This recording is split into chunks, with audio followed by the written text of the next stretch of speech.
Baik, Assalamualaikum warahmatullahi wabarakatuh. Baiklah, di sini saya akan menjelaskan hasil observasi yang saya lakukan di SD Negeri 10 Belinyu, yang dimana dilakukan pada hari Kamis tanggal 28 April 2021 pada pukul 11.45. Baik, berdasarkan hasil wawancara yang saya lakukan dengan guru PAI yang bernama Ibu Harsila yang mengajar di SD Negeri 10 Belinyu, Ibu Harsila ini mengajar kelas 5 SD. Nah, dalam mengajar kelas 5 SD memerlukan metode pembelajaran yang sesuai dengan tingkat pemahaman peserta didik masing-masing. Karena jika dilihat dari tingkat pemahaman peserta didik tersebut, tidak semuanya bisa memahami pelajaran dengan cepat. Dengan kata lain, ada juga siswa yang lambat dalam menangkap pemahaman materi dalam pelajaran. Nah, maka dari itu, seorang guru haruslah pintar dalam memilih metode yang tepat agar materi mudah tersampaikan dan dipahami oleh peserta didik nantinya. Oke, nah biasanya dalam pembelajaran di kelas dilakukan dalam suasana yang bersih, nyaman, dan memberikan perlengkapan dan ruang yang cukup bagi setiap siswa. Namun, hal seperti itu sudah tidak bisa dilakukan untuk sementara ini dikarenakan adanya COVID yang mana semua masyarakat diimbau untuk menjaga jarak serta mengikuti protokol kesehatan yang ada. Nah, semenjak diberlakukannya peraturan tersebut, kini sekolah-sekolah pun tutup untuk mencegah terjadinya penyebaran COVID. Dalam hal itu, sekolah pun dalam melaksanakan kegiatan pembelajaran agar tetap berjalan seperti biasanya, yaitu dengan melakukan sistem daring atau melakukan pembelajaran secara online. Yang dimana SD Negeri 10 Belinyu juga masih menerapkan sistem daring atau online ini. Oke, nah semenjak dilakukannya pembelajaran secara online, guru terkadang merasa kesulitan dalam mengajar peserta didik, di mana dalam sistem daring ini, guru sulit dalam menentukan metode apa yang pas untuk digunakan agar peserta didik ini dapat paham dengan materi yang telah disampaikan. Terlebih lagi, peserta didik ini masih menginjak tingkat sekolah dasar. Baik, berikut macam-macam metode, teknik, dan strategi beserta kekurangan dan kelebihannya masing-masing. Yang pertama, kita membahas tentang metode yang dimana metode ini merupakan cara atau teknik penyajian bahan pelajaran yang akan digunakan oleh guru saat menyanyikan bahan pelajaran baik secara individual atau secara kelompok. Metode yang digunakan Ibu Harsila saat mengajar yaitu adalah metode ceramah, demonstrasi, dan metode inquiry.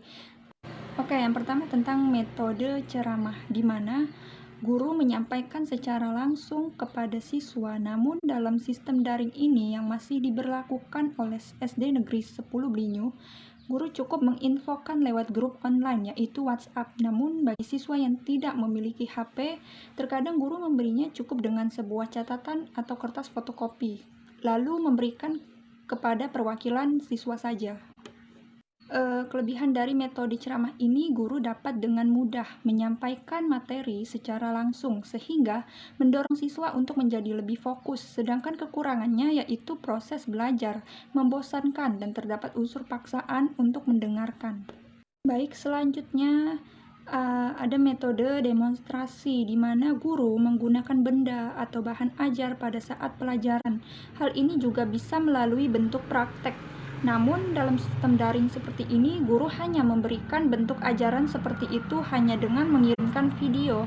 Lalu agar siswa dapat lebih memahaminya lagi, biasanya guru menyuruh siswa nantinya untuk mempraktekannya seperti membaca surah hafalan, melakukan gerakan sholat, berwudu, dan lain-lainnya dalam bentuk video dan rekaman suara, lalu dikirimkan ke grup online WA. Namun, bagi siswa yang tidak memiliki HP, siswa bisa langsung datang ke sekolah untuk menyetor tugas praktek tersebut. Sekaligus guru akan menjelaskan secara langsung, sedangkan yang mempunyai HP cukup melihat penjelasannya melalui video yang telah dikirimkan.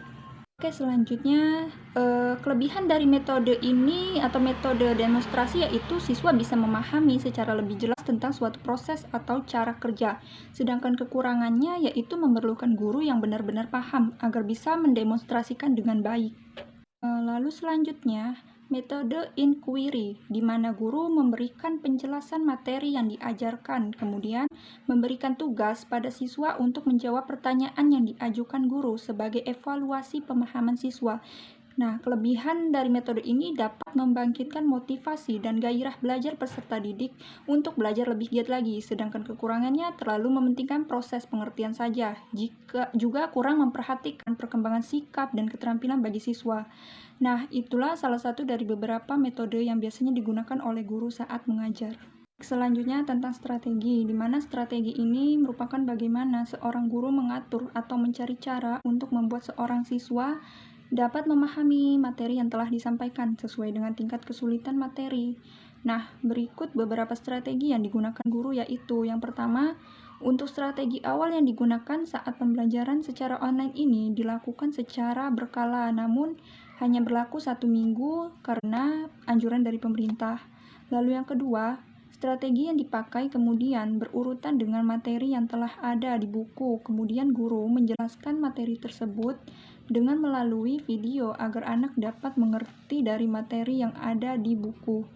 Lalu yang ketiga, memastikan siswa-siswi mengerti dari pembelajaran yang diberi, yaitu dengan cara memberi beberapa catatan ringkasan, kemudian mengetesnya dengan beberapa soal. Lalu yang keempat, kemudian membagikannya jadi 2 kelompok. Yang pertama yaitu nilai yang kurang mencukupi dan nilai yang sudah mencukupi standar. Lalu yang kelima, ada memberi materi tambahan bagi siswa dan siswi yang belum mengerti agar dapat mengerti materi yang telah disampaikan. Lalu yang terakhir, ada melanjutkan pelajaran sesuai dengan urutan yang telah ditetapkan di buku. Nah, dalam hal seperti itu, strategi yang digunakan seperti pemberian materi dengan melalui video dan fotokopi materi, pengulangan materi guna membantu siswa agar dapat memahaminya kembali dan tidak tertinggal dalam pembelajaran. Nah, lalu jika ada siswa yang masih mengerti atau kurang mengerti atau nilai yang diperoleh kurang mencukupi, guru biasanya memberikan tugas remedial seperti menyetor hafalan, membuat tulisan kaligrafi, dan lain sebagainya. Nah, baik, kelebihan dari strategi tersebut, siswa dapat memahami kembali materi yang belum dipahaminya, sedangkan kekurangannya, siswa belum tentu bisa memahami kembali materi yang disampaikan. Oke, selanjutnya ada teknik, di mana teknik ini merupakan cara seorang guru dalam menyampaikan materi yang telah disesuaikan dengan menggunakan berbagai metode. Yang pertama, metode hafalan, di mana mesti menggunakan sumber belajar seperti buku hafalan. Lalu yang kedua, ada teknik pemberian tugas. Melalui penugasan, siswa untuk melakukan suatu pekerjaan baik secara individual atau kelompok. Lalu yang ketiga, teknik bimbingan, di mana pembelajaran dilakukan melalui proses bimbingan yang diberikan oleh guru kepada siswa. Peran guru sebagai fasilitator, moderator, motivator, dan pembimbing sangat dibutuhkan oleh siswa untuk mendampingi mereka membahas dan menyelesaikan tugas-tugas. Lalu yang keempat, ada teknik tanya jawab, yang dimana menghasilkan pertanyaan-pertanyaan yang mengarahkan siswa memahami materi tersebut. Baiklah, berdasarkan pembahasan dan uraian yang telah disajikan di atas, maka kesimpulan observasi bahwa proses pembelajaran di SD Negeri 10 Belinyu berjalan dengan efektif dan kondusif, walaupun pembelajaran dilakukan secara online. Hal ini dikarenakan guru selalu mempertimbangkan metode, strategi, dan teknik yang tepat yang digunakan untuk suatu materi pelajaran di dalam proses pembelajaran. Baiklah, saran dari saya yaitu ada lebih baiknya guru menjalin hubungan yang lebih dekat, yaitu dengan berkonsultasi dengan orang tua, sehingga dapat mengetahui teknik yang tepat sesuai dengan kemampuan siswa.